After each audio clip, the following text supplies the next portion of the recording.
There's so many riders that are dominant in the amateur ranks, but when they get to the pro class, they realize that, oh, wow, I got to work harder, and then they filter away.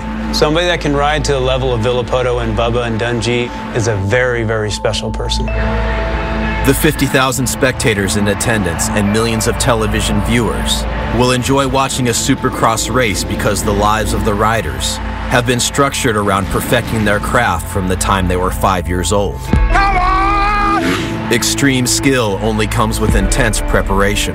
For those aware of the sacrifice, giving their passion to their child is more complex. If you dedicate yourself, then you don't really get a childhood. You have to be homeschooled if you want to be at the top. Costs a lot of money. Not that many people make it to the top. So we can go for the next 15 years and he can be the top amateurs, get into the pro and be nothing, be a nobody. It puts a lot of strain on a family and a marriage, siblings. I have friends, they say, no way, I'm not gonna let my kid race. But you did it your entire life. So then how are you gonna tell your little guy that wants a bike, no ways, Junior, dirt bikes suck. Let's get real, you loved it. While the industry is in a constant state of evolution in hopes of reducing the safety risks and creating a smoother transition to the top, the reasons why some kids fail and others succeed are an unknown. Parents of aspiring racers can be accused of putting their children in dangerous situations, risking the family's resources on the potential of a child, and forcing a teenager to manage the pressures of adulthood, but they can never be accused of failing to spend time with their children. It's scary to think of your son or your daughter putting themselves in that position.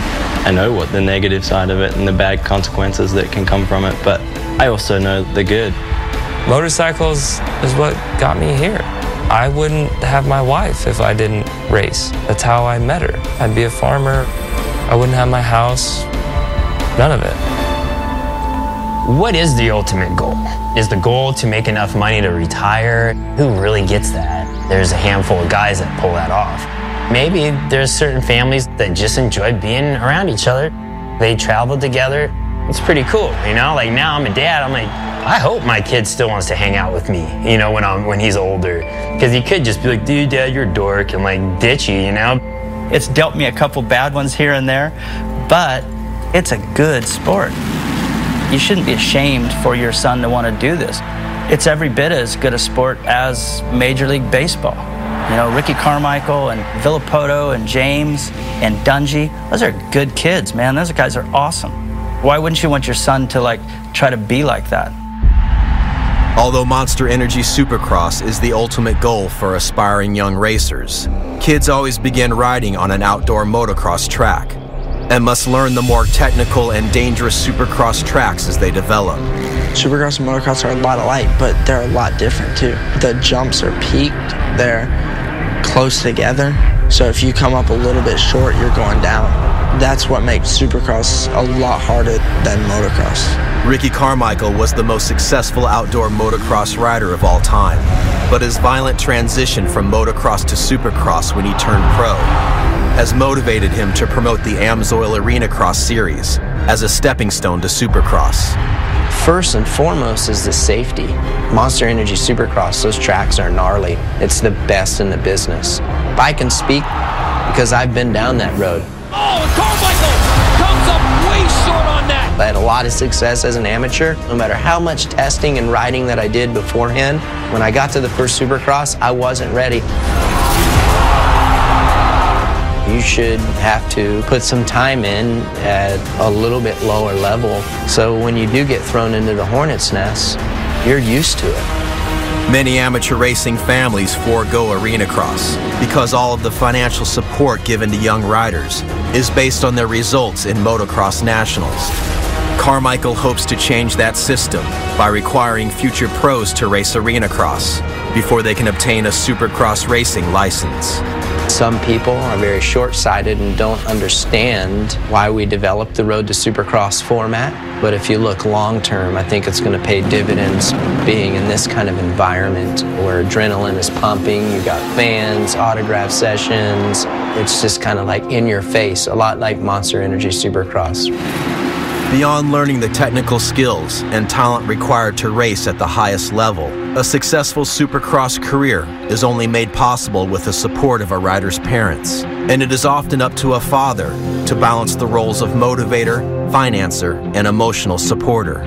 Aggressive and have fun, okay? There's some cool pictures of you the other day, just the rear wheel, just throttle control, just sliding through the turns. I don't know if you're going to get any faster than just inside roll. I remember I always would wonder why do dads stay around, and when they turn pro, like dad should back up and the kid should have his mechanic and they need to move on. But being a dad now with my son, the perfect scenarios are like a Tomac. He's out in Colorado away from all the negatives and he's training, he's part of the family and the family bond's so strong and they're winning and they're enjoying all that together. And that's like the perfect scenario to me now. Every good relationship includes degrees of criticism and separation. On top of his work with amateur fathers and sons, ex-pro and trainer Ryan Hughes provides moments of space for Dean and Andy Wilson, as well as John and Eli Tomac. That belly button tucked in. Remember, all this stuff is quick. There are days when you're hanging out with your parents all the time that you don't want to be around them. That's just the typical nature of young people. You need to tell him that. Yeah, I did. It's good coming from you that he doesn't like hearing it. No, he don't want to hear it from me. I also like to not be involved with Eli all the time 100%. I can certainly help Eli in the gym, but Rhino has a certain level of intensity that I feel like is beneficial for Eli in the gym. Come on, push through it. Be strong, and keep going. Doesn't matter if you can do it or not. I go through this a lot with parents and kids. I have to talk to the kid and say, hey, look, man, you need to have some respect for your father. Why? He works till the sun goes down to give you everything you want. And when you go on the track, your life is at risk. You don't think he's scared? You don't think he's nervous? Yes, he is. Now, the father, look, you need to have respect for him because of what he's trying to do and what he's going through. Supercross is the hardest sport on earth. If you haven't experienced it, well, then it's hard to truly recognize what your kid's going through.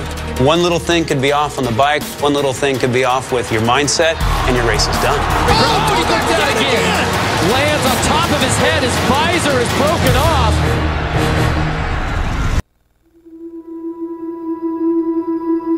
Like I wrote this diary when I was a little kid, and it just said in there, one day I'm going to move to California, win a Supercross, and have a nice house and a nice car, and all this was my dreams as a kid. And when I was 12, it was when my dad and mom had issues, and my mom ended up leaving, and she ended up moving to Texas, and I remember I had to make a decision with my dad. He's like, well, if you go with your mom, you're not going to be able to race. I just kind of remember that was like the reason why. I was like, I'm staying with my dad because I want to race. Last two, push, push, push, push, push, one more, all day. We had an old van, you know, pretty much all we could afford.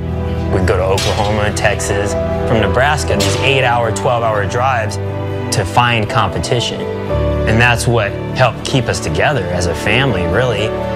My sister would go, my brother raced too, and without the hopes of being a pro one day, to be a Supercross champion, I don't know how that would have held our family together. Up, good, Rochester, come on, keep it coming.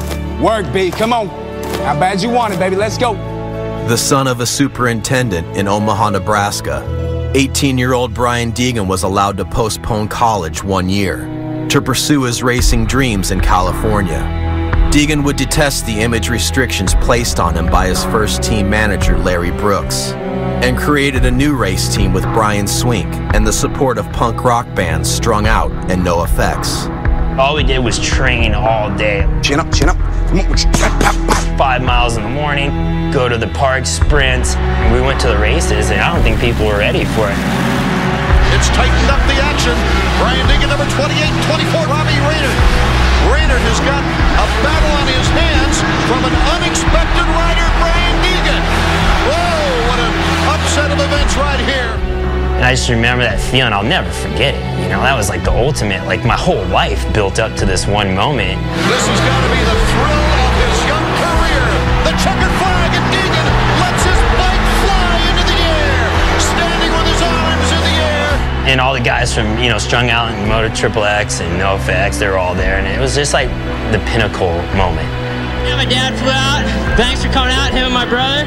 Glad they're here to see me kick everyone's And I look over and the head dude from Suzuki's looking at me because he like made me put a Suzuki hat on. I'm like, what did you give me this hat for? You didn't give me one bolt, dude. I didn't even get nothing for free.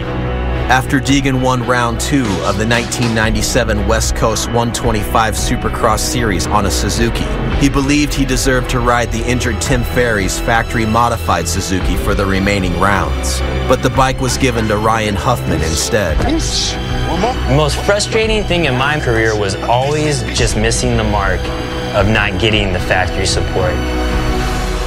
I had all these frustrations built up my whole life of being serious and putting in the time and the work, and I just didn't feel like someone handed me what I deserved. I was like, I'm gonna go do something different. The hardest decision I've ever made was to walk away from racing. My life revolved around it, and then my dad put all his life into it. So for me to walk away was like almost like a slap in his face too. After giving up his racing career, Deegan would become one of the leading pioneers of the freestyle movement. Today, he is the most decorated rider in X Games history, a multi-time truck racing champion, and the founding owner of the Deegan 38 and Metal Militia brands. Having kids, first child was my daughter Haley, and the biggest decision came when I was like, all right, am I gonna be a dad or am I gonna just go be Brian Deegan, the freestyle guy? All I ever did was think back to the time when my mom left, and I was like, I will never do that to my kids. There's no way, no matter how bad it gets, I'm gonna raise my kid. 4 years later, Hayden was born, and all of a sudden I was like, whoa, son, all right, cool. I got my first son here, and now we're gonna do some cool stuff. I'm starting to race cars at this point in my life, off-road trucks, transitioning my life from a dirt bike into a roll cage, which was safer after losing a kidney, 15 broken bones, multiple surgeries, almost died a few times. Hayden, we love racing, we're gonna go and you're gonna race a cart. So we put him in a race cart and he's like doesn't want to be strapped in with the neck harness and all that. He just wants to ride his dirt bike. And I really avoided it. Like still to this day, I'm like, I don't want to see him get hurt. But I can't take away from what he wants so bad right now. Watch out for the wet spots, all right? You might have to kind of dodge. First lap, just cruise around and check it out, all right? Hayden Deegan is currently one of the top 7-year-old racers in the United States. Although Hayden primarily races outdoor motocross nationals, Brian has used his property to build a small whoop section and rhythm section to better prepare his son for Supercross. The best thing is to carry your speed right here and then just carry it all the way through. Fortunately, we have land and we can build a track here. And what I've been able to do is start him at a mellow track, and every time he gets better, I build it up a little bigger and bigger. Another 2 or 3 years, he'll probably be riding a full Supercross track. Open it up here, snap it, and then rail this turn. I think you can double that eventually when it's tackier. You got to keep your legs digging. Like keep pushing, especially the first 3. Like you got to do a squat when you get in there. The father and son relationship of John and Eli Tomac represents the ultimate goal for Brian and Hayden. After winning a title and finishing second twice racing in the 250 Supercross class, Tomac entered the 2014 Supercross season as a rookie in the Premier 450 class. And John still goes to every one of Eli's races and gives him advice on racing lines and riding technique. It's a lot of work to get here. You feel like when you're in this position, okay, I've arrived at the pinnacle of the sport. This is where I want to be. And now it's like, okay, I'm there. Let's see what I'm going to do with it. Practice went really well for me. The first time when I was in second, pretty dang excited. It's the first 450 round. Get to go ride with the baddest dudes in the world. By the time you know it, I was doing my first opening ceremonies, giving away a helmet to a bunch of wild fans. Look at the stars in this one. Barsh on the 51, Stewart on the 7, and Dungy on the 5. Heat race rolls around. Actually got a really good start. Go down the first rhythm section, right next to James Stewart. I was freaking out at that time, like, this is like one of the fastest guys in the world. I'm right next to him. How rad is this? And then as I go into the corner, I'm getting landed on by another bike. Oh, big crash! 3, 4, 5 riders going down. Tomac is in the 3. He's down. I just poured out emotion. I was really mad, kind of pissed off. I know how much work I'd put in before that event.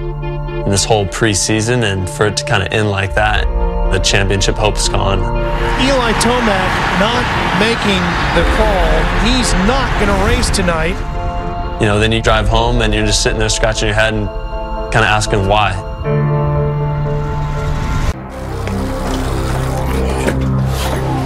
It's not like, hey, grab the soccer ball and let's go to practice. It's, you know, knee pads, pants, jerseys, boots, chest plates, helmets, goggles, all that stuff. And if you forget one thing, then you're like not practicing. Every day is important. Every day, if you could practice, you would. And for Hayden, I feel like he's just still too young to homeschool him. And I think it's important he's in school, has his social skills, interacting with other kids. In preparation for a career in Supercross, many families choose to homeschool their kids in order to spend more time at the track practicing. What's up? What's up? You ready? Former Supercross racer, freestyle icon, and truck racing champion Brian Deegan puts his 7-year-old son Hayden in school for at least half the day before picking him up for training. Were you waiting, like, wondering when I was going to show up? Yeah. Took kind of long today, huh? Uh-huh. Just gear up. Be careful, it's a little windy today. You want to break out the new helmet? You gotta put a little scratch on it so you don't crash in it. Deegan has chosen to take Hayden to Paula Raceway for 2 reasons.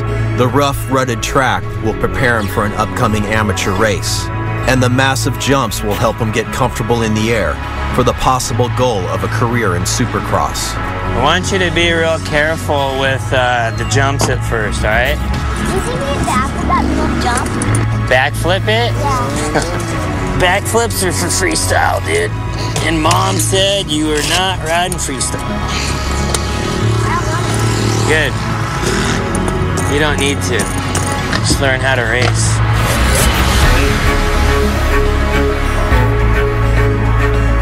That one's kind of gnarly, huh? The wind goes You kind of have to be ready for it and like whip into the wind.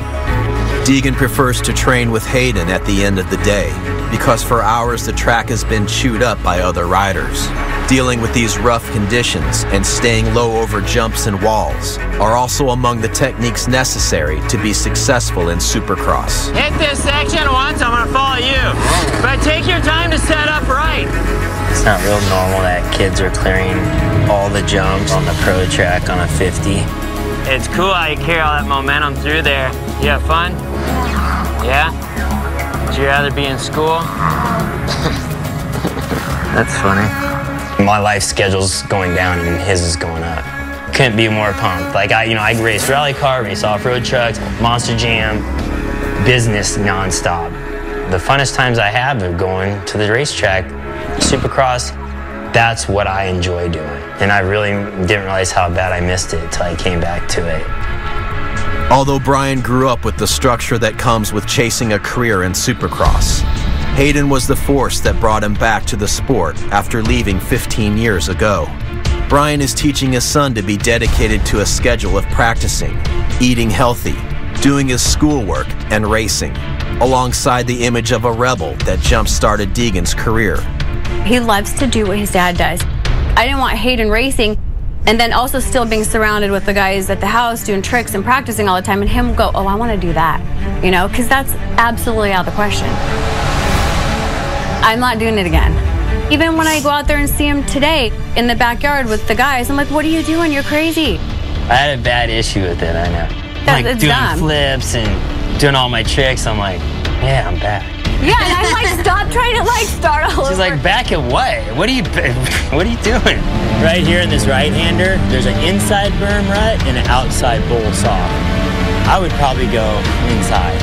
A lot of people probably think, oh, that kid's gonna be a punk and he gets everything and he can say whatever he wants, he's gonna act disrespectful, and I think that makes us even try harder not to let him do that. And I've explained that to him before, like, hey, there's an image that I've had for many years. When you act bad, they're gonna be amplified. People are gonna look at you a certain way. You have to prove that wrong. Show them that you're a good kid.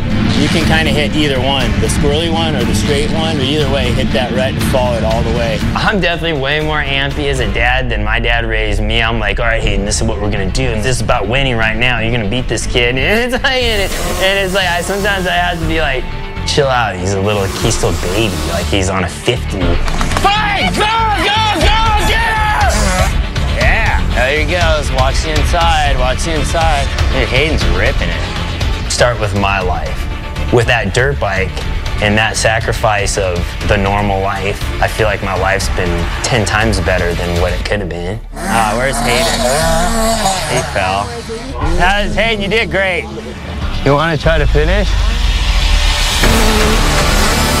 I look at Hayden and, he may not go to that school function on the weekend because he's gone at the racetrack, experiencing winning, experiencing losing, experiencing what it takes to work harder than the next guy to beat him. And that is something you build through motocross and supercross. Dude, you rode so good. You rode so awesome. That was sick. I know you're bomb. You did awesome. Way to finish. You always finish. That was awesome.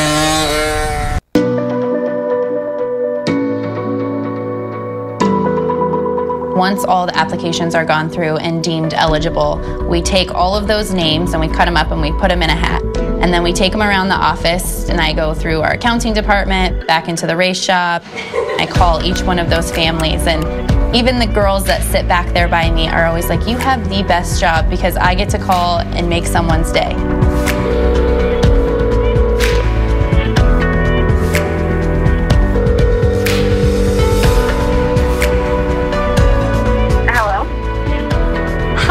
This is Christy from the KTM Junior Supercross Challenge. Between qualifying heat races at the Monster Energy Supercross rounds, 15 randomly selected kids between the ages of 7 and 8 years old are given the opportunity to race on the same track as the pros. Cole Wagner from Rio Rancho, New Mexico, was selected to participate in this KTM Junior Supercross Challenge at round 5 in Anaheim. Of course, we're excited and happy, and I tell Cole, and in Cole's way, we could tell how excited he was. This is a once-in-a-lifetime opportunity for a kid like Cole, coming from a family like ours. Yeah, my name is James Wagner. I'm calling from Arrowhead Aftermarket Automotive Insurance. Is Socorro available? James Wagner got his first job sweeping the floors of a local motorcycle shop and used his money to race on the weekends. He would eventually become a sales representative for motorcycle racing brands, but had to take a job in the insurance business with the downturn in the economy and increasing costs of his son's racing program. Used to like what I do now, I don't. But it pays our bills. It allows us to do more of what we want to do. Oh yeah, we have coverages that are better, so we're not always going to be the cheapest, but I'm sure just like you probably aren't the cheapest repair shop in town, but there's a value to you and your work.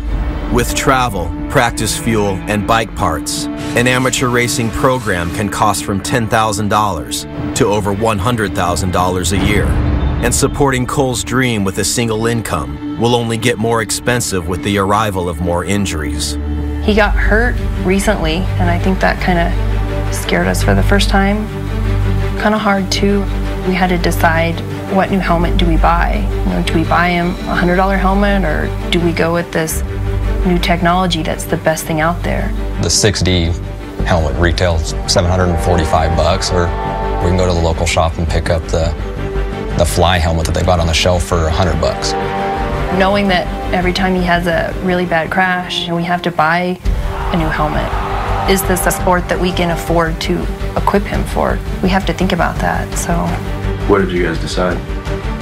Yeah, we went to the shop and picked up the helmet sitting on the shelf at the motorcycle shop for $100. Parents of young riders must invest in their kids with the hope that the industry will at some point relieve this financial burden with racing sponsorships. But after making this gamble, every parent is left to wonder whether their kid has the passion and talent necessary to overcome the conflicts that will inevitably arrive. The hardest part about a career in Supercross is that in order for anyone to have a real chance to really race professionally, they can't decide when they're an adult. They can't decide when they're in college. The decision has to come when they're still a child. The Best thing that can come out of this KTM Junior Challenge is Cole getting a life experience, being in the pits with the pros, riding on the same track with the pros. If he does well enough to have somebody see what he's done, that's great. Maybe sometime down the road have sponsors that will help us. The day he sold me on it, we went camping with the Anderson family, and Cole just thought he was so cool because he got to go camping with Jason Anderson, and we set up a little lap that he could ride around the campers. And he was riding around in a big circle, singing Twinkle, Twinkle, Little Star, just at the top of his lungs. And I think that's the first time that I realized he loves this.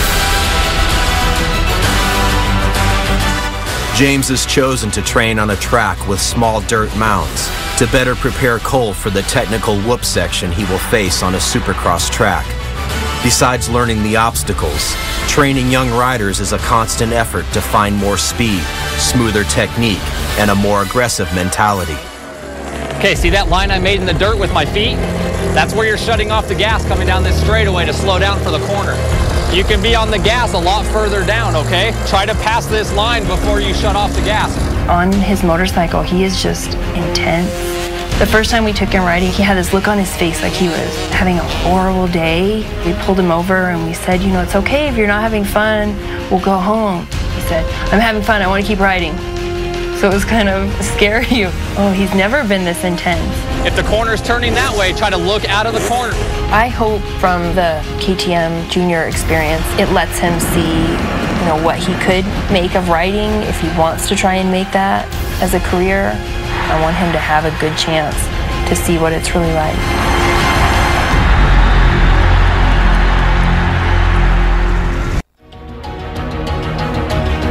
He called all his little friends that he races with and he wanted to tell them he was going to be in the Supercross. That night, I was cleaning up the dinner table and he said, Mom, I need to work on my cursive. And I said, why? He said, well, I'm going to have to sign all those autographs at the Supercross. What are you going to do if there's 5 kids through here on the inside? Where are you going to go? Around the outside? What if everybody's out there? You go in here? Good thinking. Each life is granted one opportunity to chase a professional career in athletics, attempting to give their son the greatest opportunity to choose his path. James and Chelsea Wagner have brought their son Cole from New Mexico to Anaheim, California to participate in the KTM Junior Challenge at round 5 of the 2014 Supercross Series. This is the pro rider meeting, so these are all the guys racing tonight with you also. He's only really ridden in New Mexico on New Mexico dirt, on New Mexico tracks. What he could gain if we were able to travel more and take him to other tracks is just the experience, getting comfortable on different tracks and different terrain. Yeah, these are the ones you just want to roll over and roll down the backside, right? That one looks scary. This one looks huge, but you're not jumping, so you don't have to be worried about it, huh? Cole has never ridden on a professional Supercross track. The series of small mounds called a whoop section and the massive jumps will have to be learned in the 2 practice sessions during the day. I'm going to be nervous. Not nervous that he does well. I just want him to enjoy the experience. I want him to have fun out there. Of course, I don't want him to get hurt. I'm worried about him getting on a faster motorcycle. He's got the same bike in the garage, but it's a few years old. It's worn out. It's going to be a little faster. See where they're going bump, bump, bump, bump, bump? Do you remember what those are called? Whip. Whoops. Whoop-de-doo. Those are really hard for your brother. Coley has to go up and down each one, and it's hard for him. It's tricky. You ready, dude? Give him a high five, bud. Yeah. How'd practice go? Good. Good? Except for the backwards cartwheel down the backside of the berm you told me about. Oh, it happens. Jason Anderson, the 250 Supercross Championship points leader at round 5, grew up in the same town in New Mexico as Cole. After a good luck wish from his friend and favorite rider, Cole would head to the starting line for his race. Okay, ride aggressive, ride smart, have fun, I love you. See you in 3 laps, okay?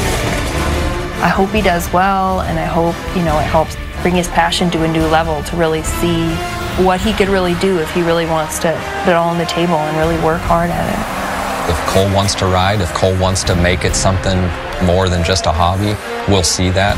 I trust in him and what he's shown already. After struggling to get comfortable on the track in practice, Cole continued to battle the unfamiliar terrain in the race, and a low-speed crash would leave him with an 11th place finish. How'd you think you did, buddy?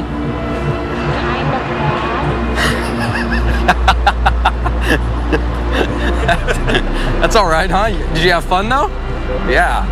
I think he did great. He survived. He got a decent start. I think he was just a little bit intimidated by the bike and by the track, the lights, the stadium, the steepness of the jump. I don't think there's any way you can possibly prepare him for it. I had a blast. It was a cool experience hanging out with him and going through this whole deal with him. Extremely grateful that he got to do it. Round 5 for the West Championship. You got to get in and out of turn 1 if you want a shot at the win here tonight. Although Cole's result was a disappointment, the Wagner family would be granted a nice distraction as their favorite rider moved through the pack after an early crash. Wow. Stewart gets inside and just sends Anderson flying. Malcolm takes him out like a freaking idiot. Because of that relationship that we have with the Anderson family, it makes it more real for him. It's not just Cole watching James Stewart or Ryan Villapoto run around the track on TV. He's got this relationship.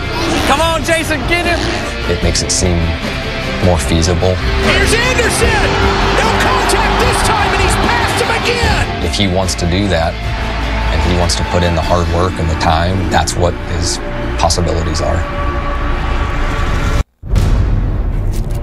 He always had something. I used to tell him when he was young, you're different than all these guys out here.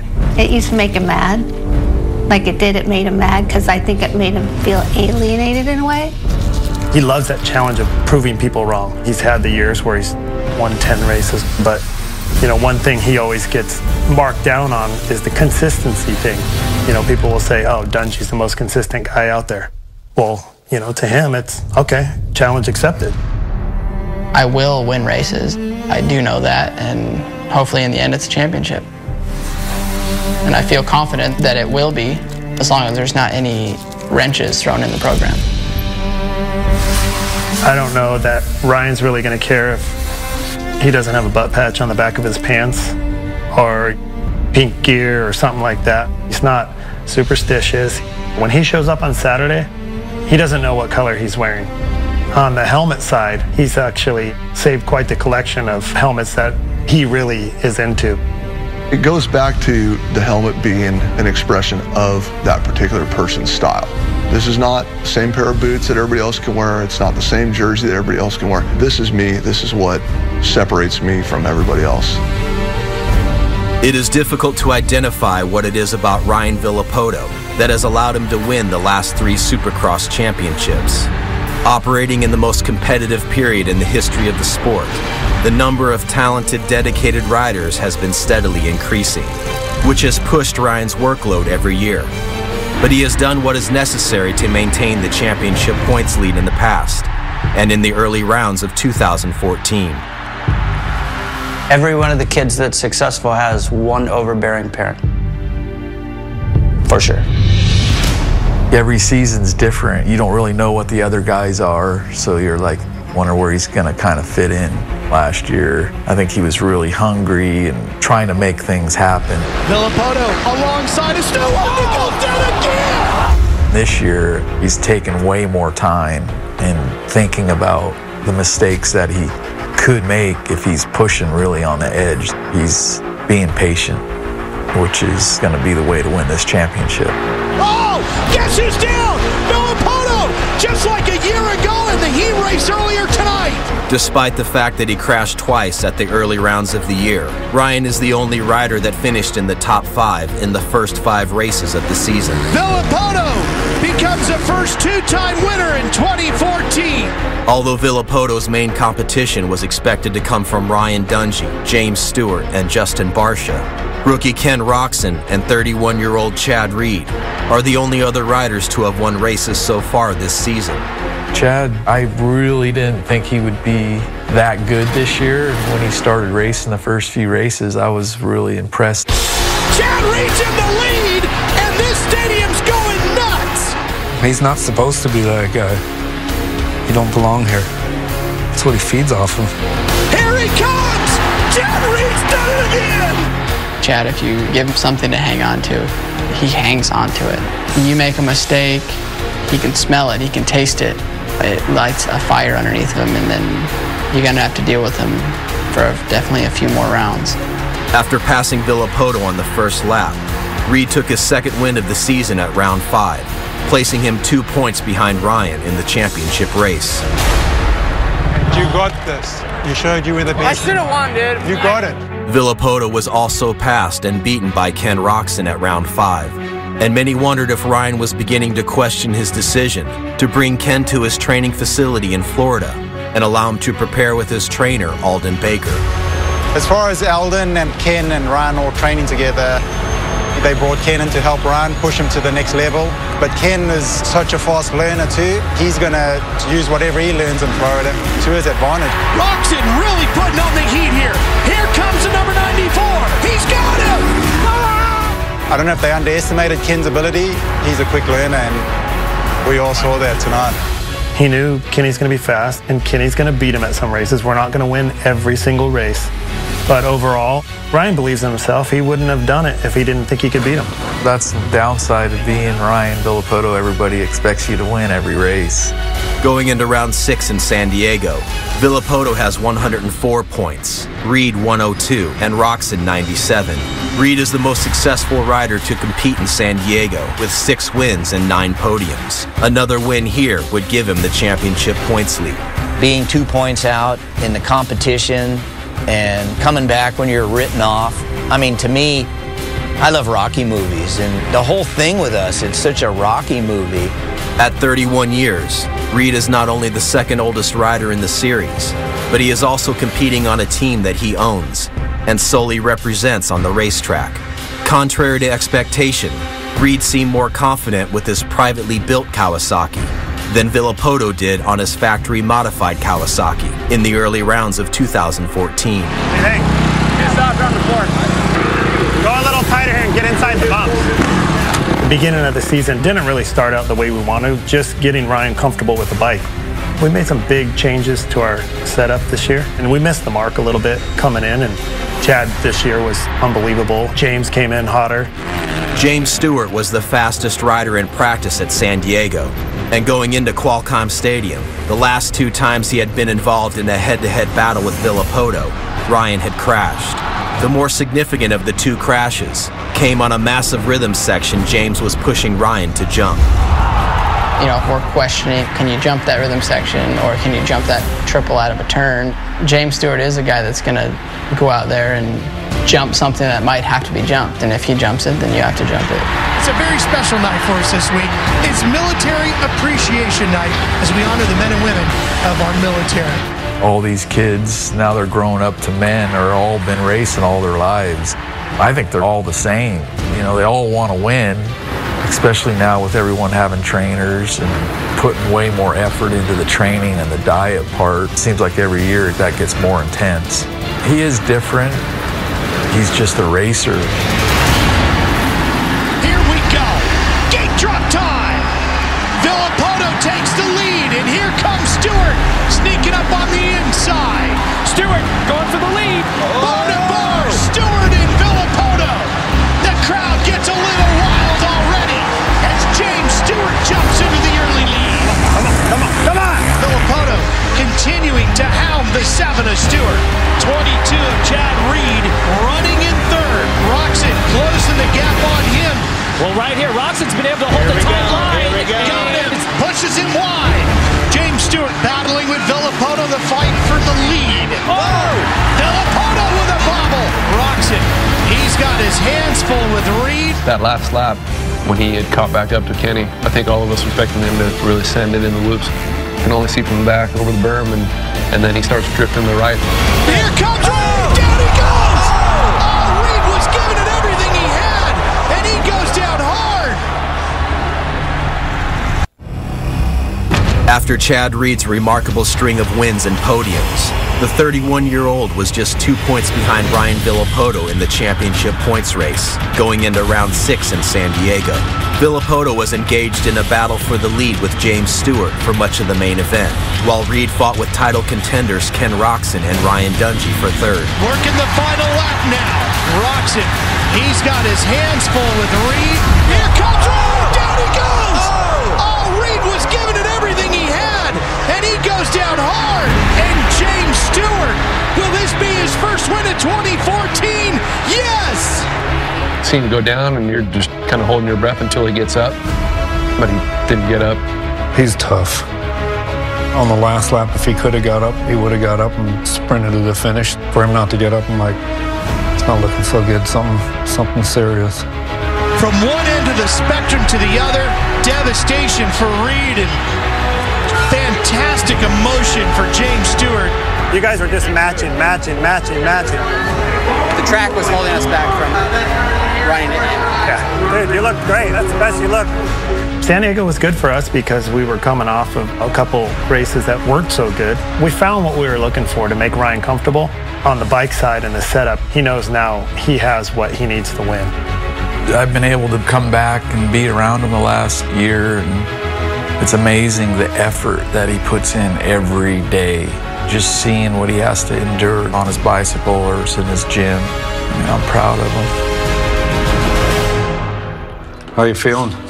Besides all bruised up from top to bottom. Showed it to his jack, and the specialist came by this morning and said that like maybe an 18 separation. How was the night in the hospital stay? Nice?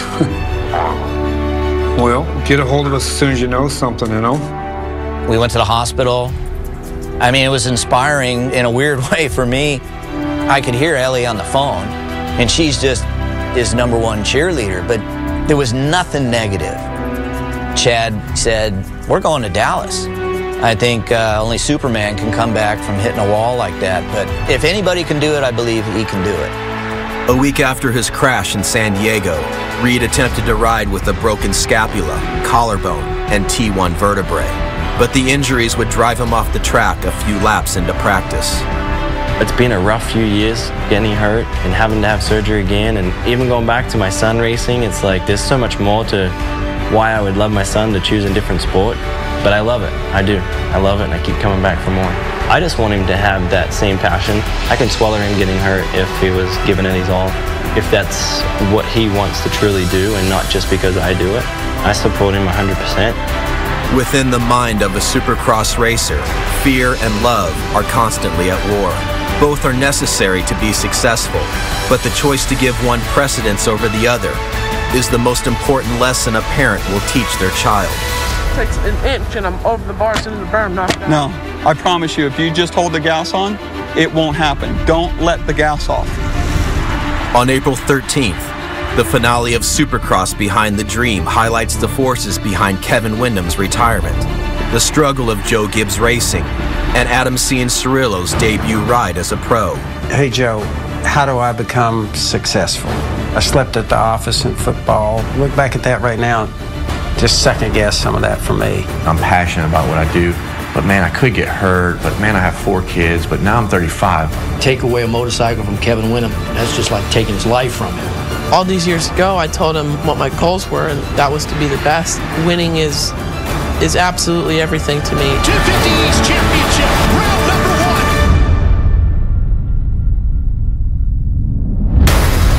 1. Coming up next, the NCAA tournament continues with the road to the Final Four.